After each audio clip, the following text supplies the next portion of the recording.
Hello, my name is Tim Black. You're tuned into the Tim Black Show. On Tuesday, the 18th, I had the opportunity of interviewing Aaron Glantz. Now, Aaron Glantz is a senior reporter at Reveal, a Pulitzer finalist, author of Homewreckerz from HarperCollins, Peabody, and DuPont, award-winning journalist, 2016 JSK Fellow at Stanford. His new book, Homewreckerz, is amazing. A shocking investigation into America's housing crisis and the modern-day robber barons who have rigged the system in their favor. Go to aglantz.com for more information. Fantastic book. Aaron, thank you for making time out to sit with us. Oh, it's my pleasure. Thank you, Tim. I started reading this book because of what Bloomberg said about redlining. You've made some reference to the elements that led to where we are today. Could you go a little bit deeper and tell us from your perspective, how did we get here? What are the root causes of the crisis? You can go back. I would say it probably all started back when there was a lot of pressure on banks to make loans to everyone. Redlining, if you remember, was the term where banks took whole neighborhoods and said, people in these neighborhoods are poor, they're not going to be able to pay off their mortgages, tell them your salesmen don't go into those areas. And then Congress got involved, as local elected officials as well, and said, oh, that's not fair, these people should be able to get credit. And once you started pushing in that direction, banks started making more and more loans where the credit of the person buying the house wasn't as good as you would like. Minorities, black folks had something to do with the housing crisis, like we caused the housing crisis because we were given loans for the first time. That kind of struck a chord with me. But I started reading your book, Aaron, and the way that you wrote the book from the perspective of people.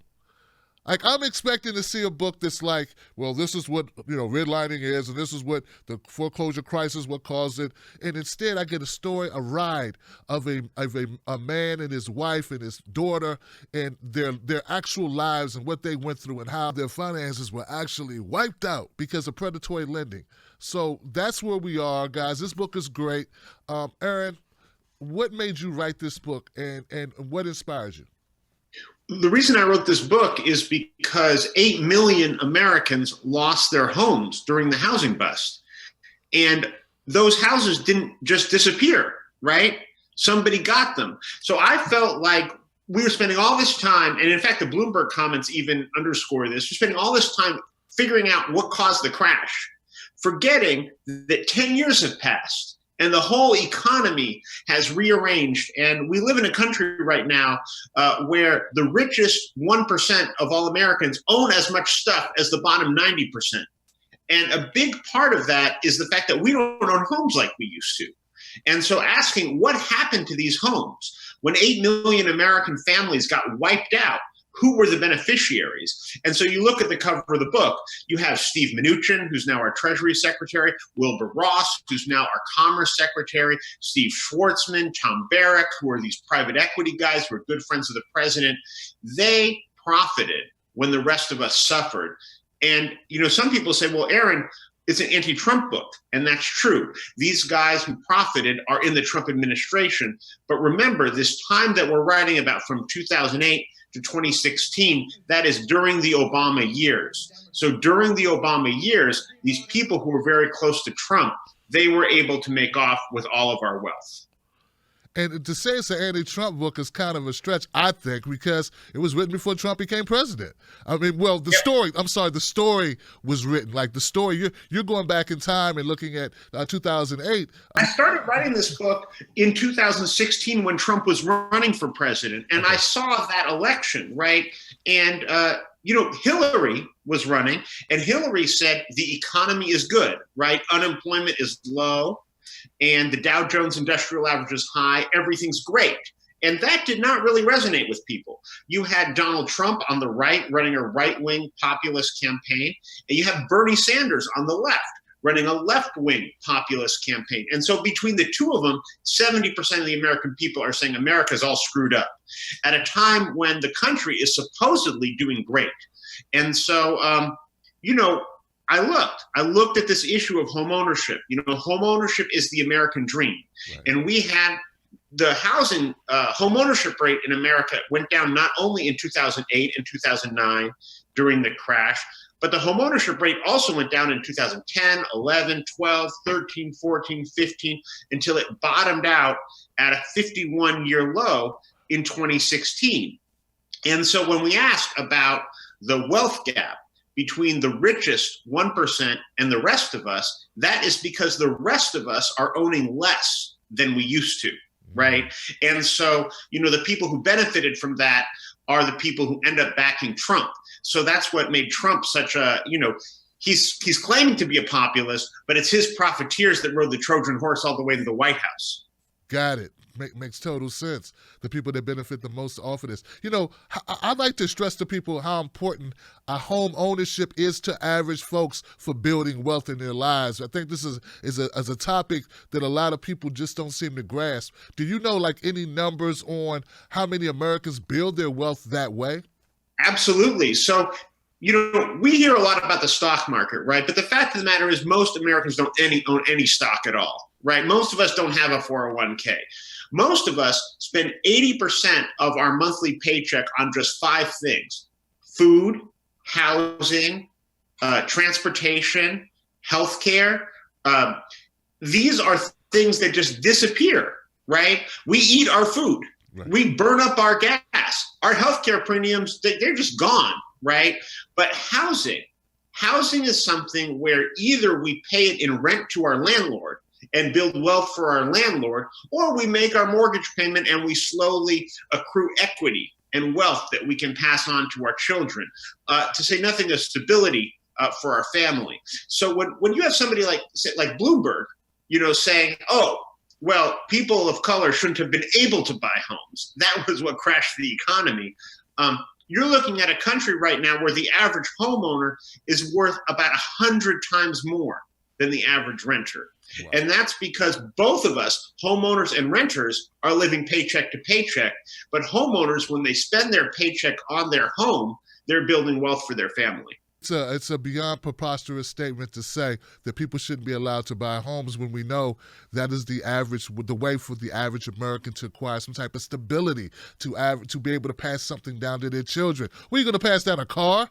Were you going to pass down, a wallet or a wristwatch and hope that accrues interest and builds? No, people pass down property. I think that I'm not trying to get in the psyche of Bloomberg, but it seems like when we make these types of statements, they're coming from a time when there was a lot of blatant discrimination. You had a legacy, and I write about in the book, from redlining, the old-style redlining of the FDR administration. So one of the best things that the government ever did was during the Great Depression, when we also had a financial collapse, just like we did in 2008, instead of bailing out the banks, FDR created a government-run bank that refinanced 1 million people's homes. It refinanced 1 out of every 5 homes in urban America. It helped build the modern middle class. And then also, after World War II was over, we had the GI Bill, which helped a whole generation of Americans buy homes. That was a government lending program. Now, the bad thing about these amazing government lending programs was built the modern middle class, and actually, by the way, made money for the taxpayers, was that they were only for white people. Right? The government went and drew lines on maps, and they colored neighborhoods of color red, and they used words, this is the government's words, infiltrated by Negroes, threatened with Negro encroachment, and they told the banks not to lend in these areas, and that was redlining. And so these great government programs that FDR instituted completely bypassed people of color. Then what happens? Civil rights movement. Right? Dr. Martin Luther King, 1968, within days of Dr. King's assassination, Congress passed and LBJ signed the Fair Housing Act. It said all that practice of redlining illegal.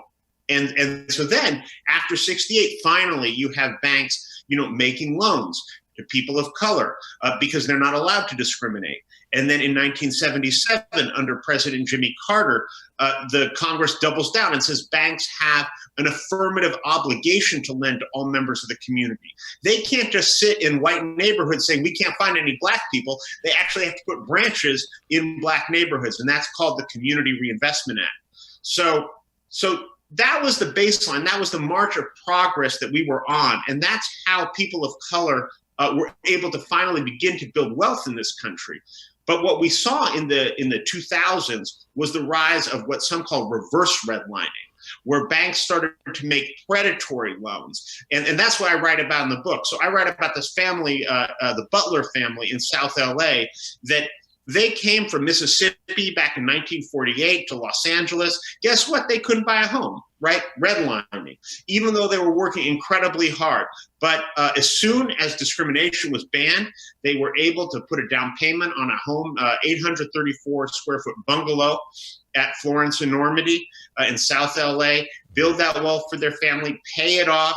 But then when they start to get into their old age, mortgage salesman shows up at their door and gives them a reverse mortgage, which is basically the reverse of a traditional mortgage, where the bank gave them a little bit of money, this elderly couple, and then when they died, they took the house. And that's how this generations of wealth built up in this one family was erased. And that happened over and over and over again all across the country in the Great Recession. Yeah, it would lead one to believe that the not just Donald Trump, but Barack Obama could have instituted some type of government program that was able to refinance these homes and keep people in their homes, as opposed to, I don't know, what happened to these homes that you talked about in the beginning, Aaron? Who ended up benefiting from these homes? Those Trump people, right? Yeah, I mean, what happened at this particular house, the Butler house near Florence and Normandy in South LA, this 834 square foot bungalow that was this family's life savings. After the crash, Steve Mnuchin's bank, he's now the Treasury Secretary, he foreclosed on this family. Then the house was sold on the courthouse steps to a real estate firm owned by Tom Barrack, who is Donald Trump's best friend. He ends up buying 30,000 homes all over the country and becoming a gigantic landlord during the crash. And then what he does is he takes these homes that he's bought and he turns them into a new kind of mortgage-backed security. He takes out a whole lot of debt against all these homes together. So if you were to look at the deed to this house in about 2015, you would see that this house had a $500 million lien against it as part of a mortgage. Yeah, exactly. It's ridiculous that he got from JP Morgan Chase. So basically took all these homes that he bought from all these off all these families at the courthouse that used to be owned by families, and he took out a big loan against them. Then he's got tenants in these homes paying higher and higher rent to pay off this debt. And that loan that he got was from JP Morgan Chase, right? So you have this constellation of actors: Jamie Dimon, the head of the biggest bank in America; Tom Barrack, a private equity guy, a friend of the president, right? Steve Mnuchin, the president's Treasury Secretary. All of them profiting off this one home. And you mentioned Obama. This was all possible because of the Obama policies. So, when IndyMac, which was the bank that sold this bad loan to the Butler family, when it failed, the government gave the bank to Steve Mnuchin for nothing. And then it said, hey, Steve, and he had this group of investors with him: George Soros, John Paulson, Michael Dell, the founder of Dell Computer. We made a deal where not only did we give him the bank for nothing, but also if he foreclosed on families and lost money, we would subsidize that up to 90% of his losses, including not only the value of the loan, but the attorney's fees, appraisal costs, inspection costs. So the argument they gave is that we would have lost even more money if we hadn't made this deal. That was the kind of Obama era argument. So they incentivized the home lenders to actually foreclose on the homes. We paid Steve Mnuchin and his group more than $1 billion while they foreclosed on 100,000 families, including 23,000 seniors. We, the government, did that. Amazing. So we could have given all that money right to these homeowners, right? Right. Yeah. But that's not the program. That's not the plan that was instituted. That's not the framework on which Obama operated. So we end up where we are now with people owning even less. What's the state of affairs, I guess, 2018, 2019, leading up to now with home ownership? Are we starting to rebound, or are people still out in the woods? Homeownership is kind of stabilized during the Trump years. It stopped going down, but the racial dynamic between the groups is getting even worse. So the homeownership gap between blacks and whites is now today greater than it was during the Jim Crow era. Wow. And the homeownership rate amongst African Americans is lower than it was when segregation was legal and discrimination was legal. So people of color have been so wiped out by the foreclosure mess. And now what we found is that the banks are locking the door to people to get back in. Especially borrowers of color. And then, Donald Trump is the president, so he's not exactly making it easier for people to get back in. Because remember, Steve Mnuchin, who was running this foreclosure machine, he's now the Treasury Secretary, right, in charge of regulating all the banks. Yeah, it's amazing how either side of this, whether it's a D or an R on your shirt, how both sides have blame and how both sides want to point the other way for what caused it. Exemplified totally in the Bloomberg conversation, his statements that we're reporting on now. One question I did have for you was the housing plans that you've seen. I've heard you talk about this. How does the Bernie Sanders plan or the Elizabeth Warren plan sort of lend to address these types of issues? I think what we have here, it's interesting. I've been really disappointed, not with the candidates, but with the moderators of these presidential debates, who seem to be really into getting them to fight about stuff, but not interested in actually putting forward whatever their positive vision is for the future. And we see for Bernie Sanders, Elizabeth Warren, and Pete Buttigieg, all of them have what I would call pretty robust housing plans. And they're all a little bit different. Bernie Sanders has his Green New Deal for housing, which is heavily into rehabbing public housing projects, spreading affordable housing, community land trusts, things like that. Elizabeth Warren was the very first candidate to talk about redlining, and she has a systemic plan that she introduced last year. Housing discrimination is as easy to see as bright red ink. For decades, through something called redlining, our government locked many African American families out of the American dream of owning a home. Here's how. From the 1930s to the 1960s, the Federal Housing Administration had color-coded maps drawn up of neighborhoods where they would and wouldn't back loans for home ownership. Heavily African American neighborhoods got marked on the maps in red, and the FHA effectively denied home mortgages to those neighborhoods. Look, it was discrimination, plain and simple.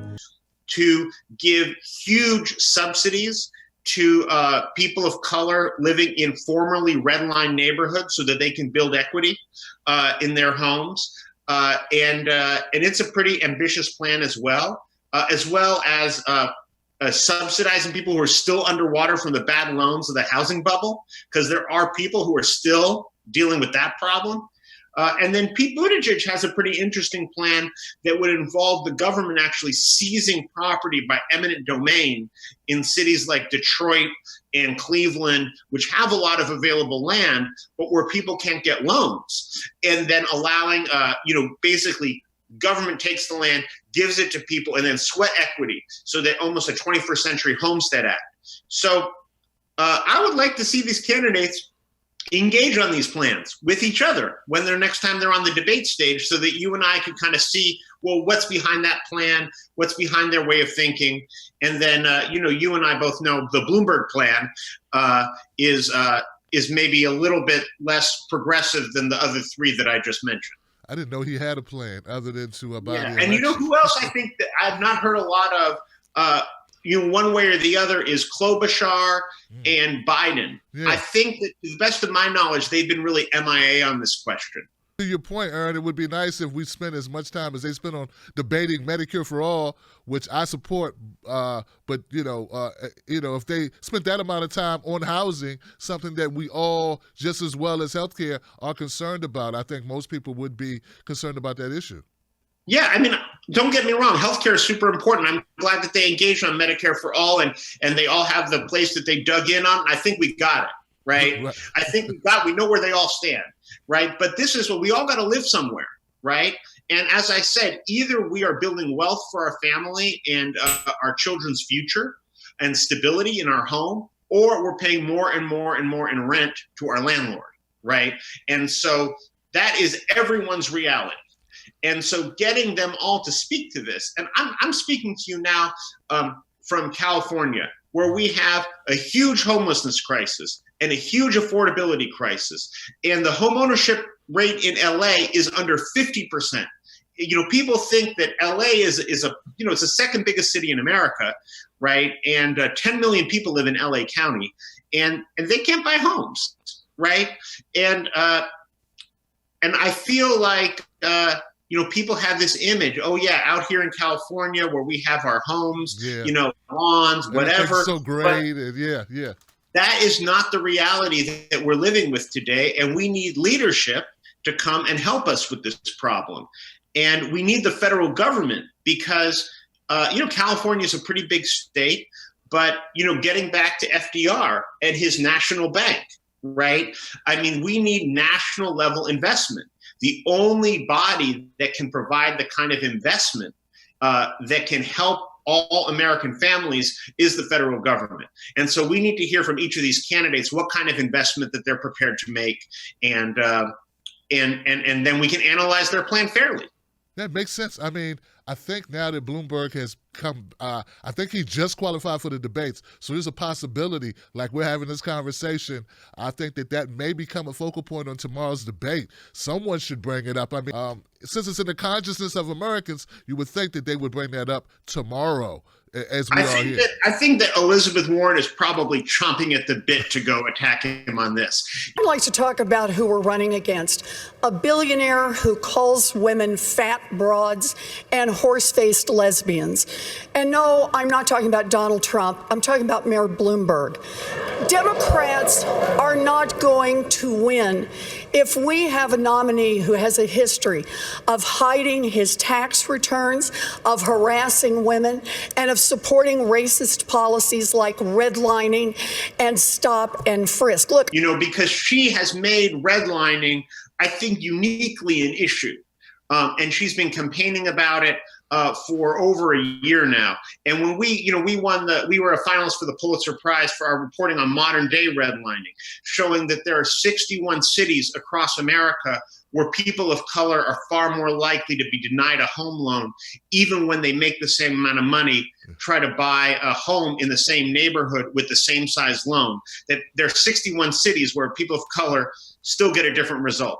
Philadelphia, Atlanta, Detroit, Washington, D.C., all out here in California, Vallejo, California, Tacoma, Washington, Santa Fe, New Mexico, San Antonio, Texas. All these places, people of color who make the same amount of money, try to take out the same size loan and live in the same neighborhood are more likely to be denied. And from the minute that we came out with that story, which was in February 2018, Elizabeth Warren has seized on this issue. About 6 months later, she came out with a plan, which I referenced earlier. And when Bloomberg that tape was revealed of him in 2008, blaming redlining for the financial collapse, right, then she was the first one to use it on the stump. So I think that Warren is probably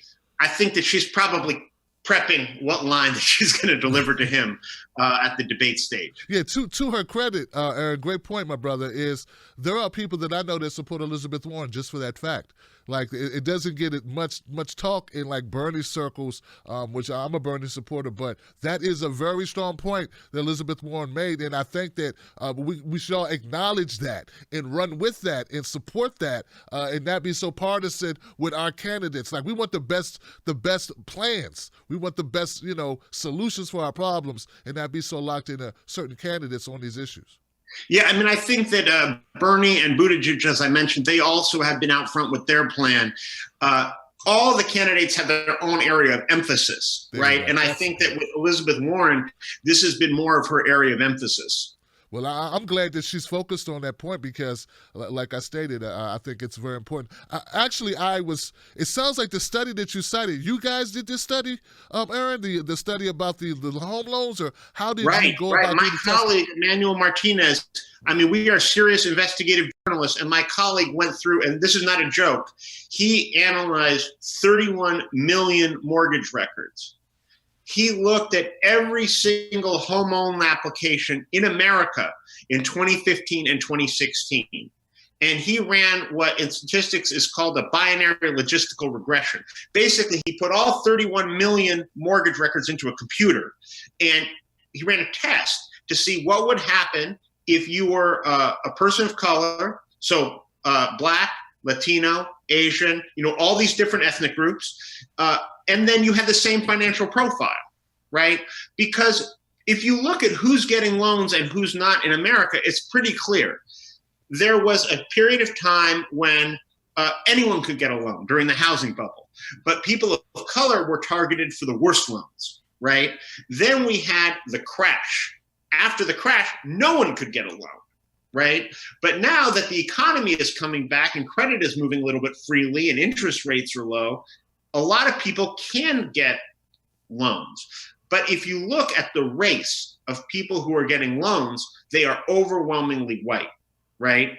White people are able to buy homes. People of color, not so much. And so we have debates now in this country about issues like gentrification, right? People of color feel like they're being priced out of cities. But guess what? If real estate prices are going up and you own your own home, you can benefit from that. So what we're seeing is people of color are not able to own in these neighborhoods, therefore they get pushed out, right? So what we wanted to see is, well, is that just because people of color are poorer, right? Or is it because there's some active discrimination going on here? And what we found, as I said, is in all these cities, like DC, for example, in DC, Asians, African Americans, Latinos, and Native Americans were all more likely to be denied a home loan in the district than white people with the same financial profile. All things remaining equal, only difference is race. Exactly. And then one of the specific banks we looked at in DC was JP Morgan Chase, which is the biggest bank in America. And you and I were talking before about the Community Reinvestment Act, which is this law signed by President Carter back in '77 that says that banks have to lend to all parts of the community. Well, we looked at JP Morgan Chase's lending in DC. We found that over 2 years, they helped more than 1,000 families buy homes, and only 20 of them were African American in DC. And so we're like, this cannot be, because the federal government under Obama gave Chase a passing grade on its Community Reinvestment Act review. So when we looked deeply there, we found that Chase was exploiting a loophole in this law, that the law said that you have to serve all parts of the community if you have even one branch in a city. So Chase did not technically have a branch in the city. Instead, it had an office of its private banking branch that was only to serve wealthy clients. And this office was actually right across the street from the White House. And a colleague of mine tried to get in, they wouldn't even let her in. So we wrote a story about that. Chase got really pissed off. Good news. Chase is now opening branches all around DC, and they will have to follow this law, the Community Reinvestment Act in DC, and we can come back in a year or two and see if their lending is actually improved, or if they're just, opening a few offices. But that's the kind of scrutiny that it takes to get these big banks to do anything, right? Wow, this sounds like real journalism, the type of stuff that really inspires people. We need more of that. You guys, you said Reveal. Tell me more about, your group of people that you work with. Yeah, so I'm a senior reporter at Reveal from the Center for Investigative Reporting. So we're the oldest nonprofit news outlet in America dedicated to investigative reporting, and we have our radio show Reveal that goes out every week on more than 500 public radio stations. It's also a podcast, so you can go look it up on iTunes or wherever at Reveal. What we try to do, though, is ambitious journalism such as this, to take an issue like redlining, right, that is just endemic, right, but nobody is talking about. because it is kind of hard. You can't see it, right? You can't see redlining. When you walk up and down the street in a neighborhood, people don't feel that they're being redlined. They just know that they can't get a loan. And so the only way you can test for that is to do this kind of deep dive investigation that we did. And as I mentioned, my colleague Emmanuel, he went through all these millions of mortgage records. While he was doing that, I was walking the streets of Philadelphia, which is one of the cities that we spotlighted in our journalism, going to some of these rapidly gentrifying neighborhoods, talking to the long-standing African-American community members who could not get loans to rehab their houses, and then some of the white newcomers who were moving into that neighborhood getting good bank loans. And one of the things that we realized as we were having these conversations was that nobody is perfect. Nobody is perfect. So I was looking at the loan files of all these consumers. African-American consumers, not perfect, right? They might have missed payments in the past. They might have had a problem with their home that an inspector didn't like. So they have problems. White customers, also problems, right? A lot of these young people are working 2 jobs. Maybe they're contract employees. Maybe they missed one of their cell phone bills and it was sent to collection. So when the white consumers had these very real problems, the loan officer would work with them, right? How do we get around this, right? People of color, same sort of problems. They'd be like, oh, we're sorry, you don't fit our algorithm, denied. And so that was what we found. And so the result was that in Philly, a city which is about equal whites and African Americans, the white borrowers were getting 10 times as many mortgage loans. Wow.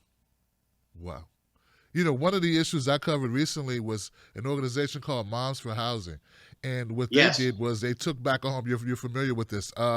They did sort of like a squatting in a piece of property, a property that was abandoned. They said, well, you know, we need places to stay, and we're being priced out of the market. I'm sure you're familiar with it. Do you have an opinion on the solution for the number of homeless people? Like, I know that they were doing the figures on it. Like, black folks, 13% of the population. We're almost up to 50% of these various cities' homeless populations. What have you revealed? Have you looked at that? Well, I mean, if you look at the Moms for Housing occupation in West Oakland, right, that you mentioned, it highlights a number of aspects of this problem that people usually don't focus on.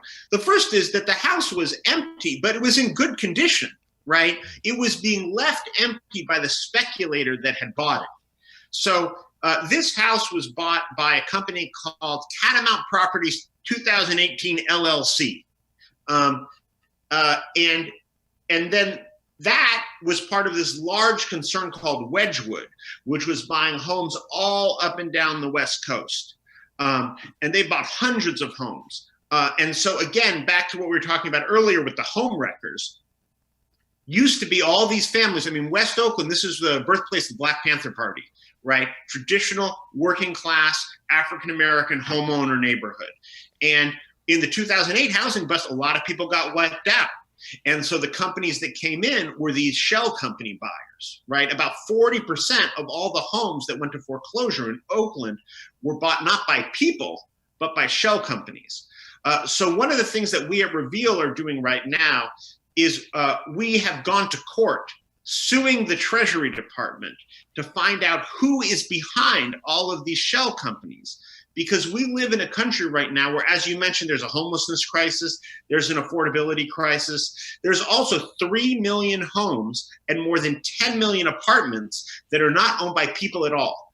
They're now owned by these shell companies. And so we, out here in the community, we have a lot of theories about who's behind these shell companies. You know, here in the Bay Area, people wonder, is it just like rich Facebook employees who are buying up real estate? Is it international money from China or Russia? Is it the people that I write about in Homewreckerz, like those real estate guys close to Trump? Is it just local players, right? Who is it? So the Treasury Department knows, but they won't tell us. So that's why we sued. And the latest there is that in response to our Freedom of Information Act lawsuit, the Treasury Department now tells us they have 41,000 pages of documents that detail who owns what. And they will give us 0 pages. So we're going to battle it out. We have an attorney who's pretty committed. Well, Aaron, I want to tell you, man, this has been a very illuminating conversation with you. If there's one thing that you can leave these viewers with regarding this subject, home ownership, how they wreck the economy, what would it be? I think what I would say is that we live in a country right now where this is going to be a very historic election. And one of the things that I showed in my book is that a lot of decisions that the Obama administration made sent us down a path of wealth inequality, right? And allowed these homewreckers who are close to Trump to enrich themselves at our expense. The good news is that all of those roads less traveled that Obama could have gone down but didn't, they're still available to us today, right? We could still have a government-run bank or some kind of positive government role in helping families build wealth. Why not, right? In fact, all these proposals have been written up over the past decade. So when I watch these candidates that are going to be on the debate stage, that's what I watch them for. You know, what is their plan and what road would they take us down that's maybe a little bit different than the one that we've been down these last 10 years? So it might be up to journalists to hold the politicians' feet to the fire, so to speak, so we can get the information, so we can make informed decisions as we select politicians or candidates to actually, you know, get the nomination and then go on to become president. Absolutely. Absolutely. Aaron, tell folks how to get the book Homewreckerz. Well, Homewreckerz is the book. It's available. You can find it in booksellers, Amazon. My own website is aglantz.com. That's AGLANTZ.com. And my news outlet is Reveal. So that's at revealnews.org. That's it, guys. This is it. I highly recommend Homewreckerz. Go to Aaron's website. All the information will be below in the description box. Follow Aaron on Twitter as well. And Aaron, thank you once again for your time, my brother.